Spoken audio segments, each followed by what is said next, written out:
بسم اللہ الرحمن الرحیم۔ لڑکی کی پیدائش پر آپ کا رد عمل۔ آپ کے یہاں لڑکی پیدا ہو یا لڑکا، آپ خوشی مناتے ہیں، اور قدرتی بات ہے کہ آپ خوشی منائیں، بلکہ اپنے ملنے جلنے والوں اور رشتہ داروں سے بھی توقع رکھیں کہ وہ آپ کی خوشی میں شریک ہوں۔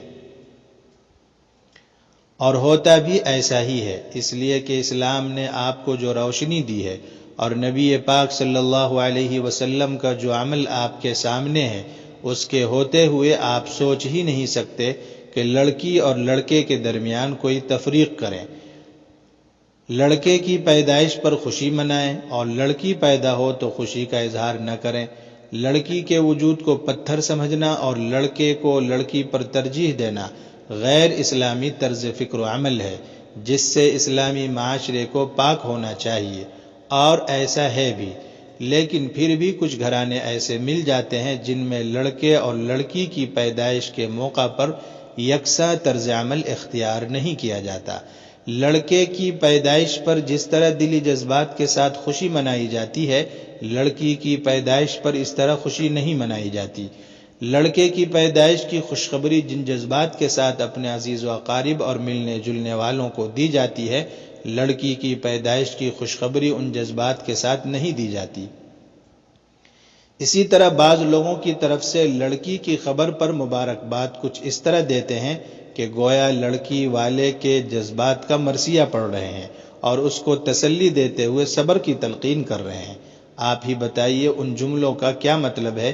دادی یا نند صاحبہ کہتی ہیں، اس کو بھی گود میں لے لیتی ہوں، مگر لڑکے کی تو بات ہی اور ہے، لڑکی والے تو سر اٹھا ہی نہیں سکتے۔ خیر بھائی، ٹھیک ہے، اللہ کی مشیت میں کسی کو دخل ہے، اللہ تعالیٰ نصیب اچھا کرے۔ اللہ تعالیٰ نے آزمائش میں ڈالا ہے تو وہی ہمت بھی دے گا۔ اس کو بھی پیار کرتا ہوں، مگر بجھے بجھے دل سے۔ لڑکا ہوتا تو امنگ ہی اور ہوتی۔ آپ کو اطلاع اس لیے نہیں دی کہ کیا اطلاع دوں، وہی ہوا جو ہمیشہ ہوتا ہے، اس لیے کیا لکھتا۔ لا حول ولا قوہ۔ آپ ہی بتائیے ان جملوں کا اسلامی تعلیم سے کیا جوڑ ہے؟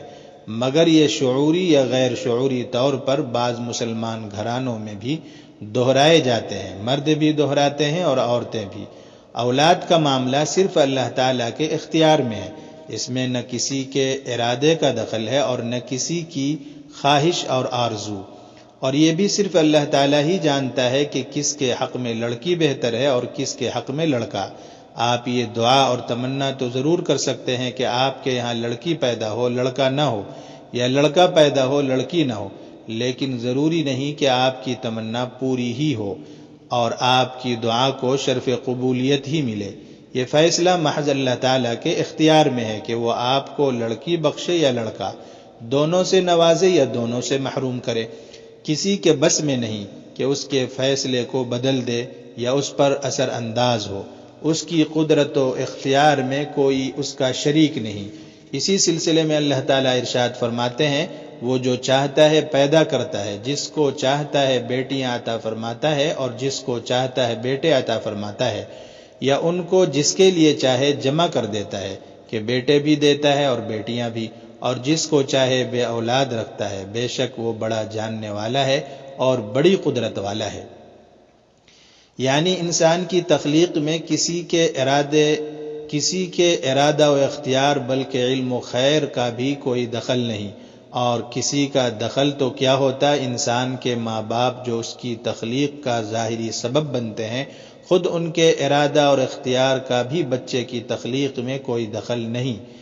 تخلیق میں دخل ہونا تو درکنار کی بات، تخلیق میں دخل ہونا تو دور کی بات، بچے کی ولادت سے پہلے ماں کو بھی خبر نہیں ہوتی کہ اس کے پیٹ میں کیا، کیسے اور کس طرح بن رہا ہے۔ یہ صرف حق تعالی شانہ کا کام ہے کہ کسی کو اولاد لڑکیاں دیتا ہے، کسی کو نرینہ اولاد لڑکے بخش دیتا ہے، کسی کو لڑکے اور لڑکیاں دونوں عطا فرما دیتا ہے، اور کسی کو بالکل بانجھ کر دیتا ہے کہ ان سے کوئی اولاد نہیں ہوتی۔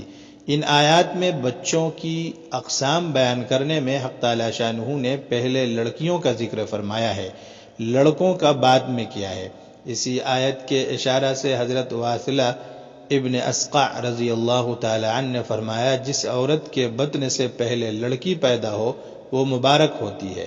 حقیقت یہ ہے کہ اولاد کے معاملے میں انسان قطعی بے بس ہے۔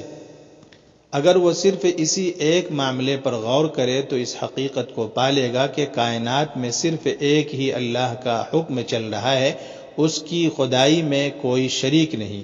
اولاد کے معاملے میں نہ کسی کی بزرگی اور کرامت کام دیتی ہے، نہ تعویذ گنڈے اور نہ ڈاکٹری تدبیریں۔ دوسروں کو اولاد دلانا یا لڑکی کے بجائے لڑکا پیدا کرانا تو درکنار، خود کوئی بڑے سے بڑا روحانی پیشوا اپنے یہاں بھی اپنی خواہش کے مطابق اولاد پیدا نہیں کر سکتا، اور اگر اولاد سے محروم ہے تو یہ ممکن نہیں کہ اپنی کوششوں سے ایک بچہ بھی پا سکے۔ پھر آپ یہ بھی کسی ذریعہ علم سے معلوم نہیں کر سکتے کہ آپ کے حق میں لڑکی خیر و برکت کا سامان ہے یا لڑکا۔